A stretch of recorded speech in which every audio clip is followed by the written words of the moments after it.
Yeah, so, I mean, basically, Nevadaville Lodge is one of the oldest lodges in the state, as Nevadaville is one of the oldest towns in the state.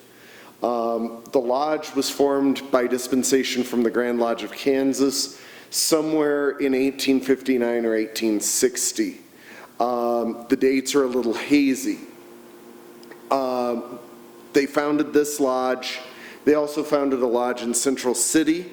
They founded a lodge down in Denver at the time called Auraria. There was a meeting at Auraria, which was a town separate from Denver. Now it's part of Denver. When they met at Auraria, they met in a log cabin. That's the first recorded meeting of Masons in the state of Colorado. That was in 1859. Denver 5 claims to be the oldest lodge in the state because they claim Auraria as their lineage. That's a very muddy lineage. We have a clearer lineage. There's also Golden City that had a lodge. Central City had a lodge.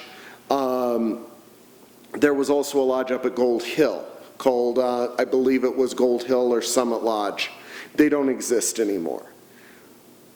When they formed the Grand Lodge of Colorado, it was formed from 3 lodges, one in Summit County, one in Boulder County, and one that was Golden City. Those were the first 3 lodges that came together to form the Grand Lodge of Colorado. We were already an established lodge, but we were the first lodge granted dispensation under the Grand Lodge of Colorado in 1861. That's why we're number 4. Golden City, which still exists, is lodge number 1. Summit was, I believe it was Summit was 2 and Gold Hill was 3, although I could have that backwards. Those were the first 3 lodges, but we all sort of formed at about the same time. Some of our lodges were formed from the Grand Lodge of Kansas, some from Nebraska. The founder, really, of Masonry for real in Colorado was Colonel Shivington, who may be familiar to other people for the Sand Creek Massacre. He is also the hero of Glorieta Pass. So he won the Civil War battle that basically shut off the Western Front for the Confederacy, because they were marching soldiers up through Texas, up through Glorieta Pass in New Mexico. They were going to come up, capture the gold fields in Colorado, and use the gold fields in Colorado to fund the Confederacy. Colonel Shivington, who was a Mason, blocked that at Glorieta Pass. He gathered together a group of farmers, and they fought the Confederacy literally with pitchforks and anything they could, and they defeated one of the major Confederate armies in the Battle of Glorieta Pass, which was led by Colonel Shivington. Later, Colonel Shivington became the the first Grand Master, if I remember correctly, of the state of Colorado. His home lodge was actually over the hill in Central City, which was originally called Shivington Lodge. And the Grand Lodge of Colorado was founded between Central City and Blackhawk. There's a marker there. It shows the location where the Grand Lodge of Colorado was formed. Later, Colonel Shivington got involved in the Sand Creek Massacre, which has pretty much darkened his name.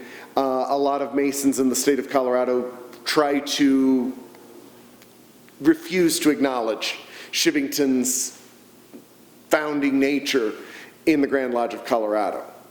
We actually had a Union and a Confederate lodge. I can talk about that. I'll tell you about that part of the story. So the Grand Lodge of Colorado was formed in 1861. They gave dispensation to form, under the Grand Lodge of Colorado, 3 other lodges. Those lodges were Nevada 4, Denver 5, Central 6. Nevada 4 was the first one that they handed out the charter to, then Denver 5, then Central 6. Although, as I said, all 3 of those lodges had been functioning under dispensation from the Grand Lodge of Kansas or Nebraska, depending upon the lodge. After that happened, those were the first 6 official lodges in the state of Colorado. Denver 5 being the center of Colorado. although Nevadaville had the chance to be the capital of the state of Colorado, was one of the cities in the running to be the capital, along with Golden City, now called Golden. Denver wound up being the capital, although it started out in Golden City. Nevadaville never really got the chance to become the capital. But because Denver was the capital and was filled with very, very prominent people, including the territorial governor, John Evans, I believe John was his first name. Anyway, Governor Evans was a strong Union supporter. Denver 5 was filled with a bunch of supporters of the Confederacy. Was not, as legend says, a Confederate lodge. It's just, it had an association with the Confederacy, and so a number of the Masons, or a number of people who wanted to be Masons, could not really politically join Denver 5, so another lodge was formed called Union 7, which was the Union Lodge for people who could not be, for whatever reason, associated with the Confederacy. So it wasn't that we had a Confederate lodge and a Union lodge as much as it was politically inappropriate at the time for supporters of the Union to be members of Denver 5, given the prominent supporters of the Confederacy that were members at 5. So Masonry in Colorado really came in with the gold mines. It was not so much that the Masons ran the mines, or, that we had our fingers in it. This isn't national treasure, this isn't any of those sorts of things where the Masons were mining gold to take over the world, or any of those sorts of things.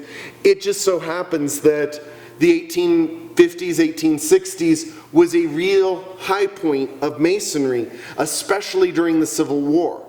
The Civil War was full of Masons, and a lot of there are lots of stories about Union soldiers capturing Confederate soldiers who were Masons or vice versa, and treating each other with brotherly friendship off of the battlefield, and all of these sorts of things. Colorado really was founded by a bunch of people who were fleeing the Confederacy, or fleeing the Civil War. After the Civil War, there were a lot of people who were broken by it, and they needed to not be in the East, and they fled west. And a lot of those people happened to be Masons. And when they got here, they started to become involved in mining. So there's this interconnected nature between the Masons and the state of Colorado and the mines, to the point where our Colorado State Seal has the all-seeing eye as one of the parts of it. And that's because of the Masonic influence. That's because a lot of our early governors, Evans, Teller, all of these people were Masons. So we came about to a large part because of a lot of Masons coming here, fleeing, as I said, the aftermath of the Civil War, needing to get a fresh start, a new start out here.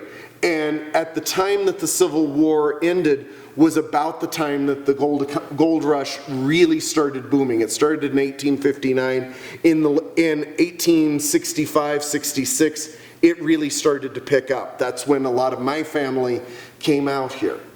One of my ancestors, a gentleman by the name of William Todd, came actually to Nevadaville. He moved to Nevadaville. After Nevadaville burnt one too many times and ran out of water, he moved to the town of Caribou, which also doesn't exist. He had a real knack of picking towns that didn't have long livelihood. William Todd, and I do not know the relationship between myself and one of the William Todds. There was a William Todd, and I do not know if this was the father or one of the sons was a past Grand Master of the state of Colorado. I have some of his memorabilia that I got in a box from my family when they broke up the family's museum. So